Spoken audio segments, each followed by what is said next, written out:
Merayu sangat-sangat. Tolong malam ni jangan tak baca doa ni. Tolong sangat-sangat.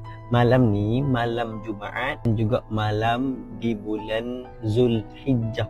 Malam yang sangat barakah. Kalau awak betul-betul nak jadi orang yang baik, orang yang mampu meninggalkan maksiat, tolong baca doa ni.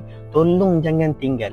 Tolong share video ni dekat kawan-kawan. Bagi kawan-kawan yang ramai-ramai yang tengah struggle nak jadi baik tu dapat baca juga malam ni sebelum tidur. Jangan tinggal.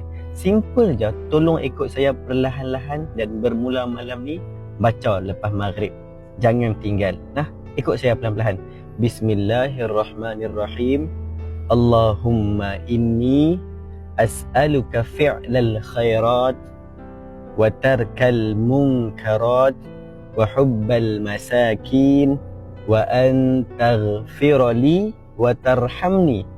Ya Allah, aku memohon kepadamu untuk dapat melakukan segala kebaikan, meninggalkan segala kemungkaran ataupun kemaksiatan, dan mencintai orang-orang miskin. Ampunilah aku ya Allah dan rahmatilah aku ya Allah. Amin.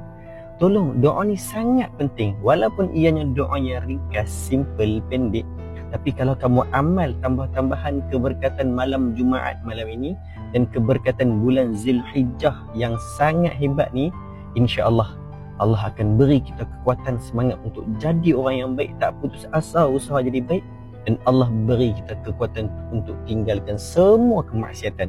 Nah, tolong sebarkan video ini seluasnya. Saya merayu sangat-sangat.